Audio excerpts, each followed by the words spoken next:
Welcome back, everyone. As we enter into the 2023 tax season, there are some red flags you want to avoid if you want to avoid an IRS audit.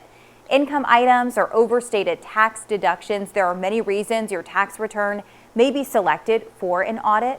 So joining us now live is Kimberly Washington to tell us more. And first, Kim, you used to work for the IRS. Yes. What are the top reasons a tax return may be selected for audit? Right, so there's a couple of different reasons that your tax return could be, of course, selected for the audit. But the first reason is what's called a DIF score. So every single tax return that is processed by the IRS is scored for audit potential. This could be if you have large and unusual items on your tax return and a large amount of expenses as it relates to the type of income that you have reported on your tax return. Another reason it could be for underreported income. So you know that the IRS does receive the income items from different payers that pay you throughout the year. So you want to make sure that those are matched up to your tax return, or else those could be some of the reasons that it could be selected for audit. And then say that someone is selected for an audit, what steps should they then take? Right, so I know it's easier said than done, but don't panic. That's the first thing you want to do, is not to panic and get an idea exactly what the IRS is asking for. Usually they'll send a letter or document requesting for certain items on your tax return.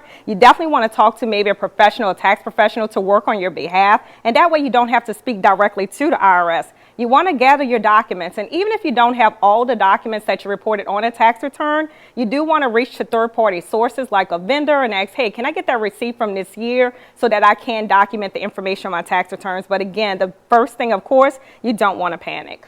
Yes. And then before filing a tax return, what should a taxpayer look out for before submitting? Right. So before you file that tax return, make sure you do a thorough review of your tax return. Make sure that the information is accurate before submitting it. One of the things you want to keep in mind, of course, you want to verify all of the income has been reported. You want to also make certain that different deductions and credits that you've taken on a tax return actually does apply to you, especially when it comes to the earned income tax credit and a child tax credit. But the biggest thing, you just want to make sure the information is accurate, so in the event that you are audited, you can be able to prove that information so you won't have any issues. And then finally, what should a taxpayer do if they are not satisfied with the outcome of an audit? Right, so if you're not satisfied, you can take some additional steps. And the first step, you can contact the IRS and actually speak to first the manager concerning this audit. That's the first step you can take. The second thing you do want to do, rather, you want to ask for an appeal. So you can ask for a tax appeal so that you can get a better result from your audit. But you do have options, and you don't have to just take the word no. You want to continue to fight until, of course,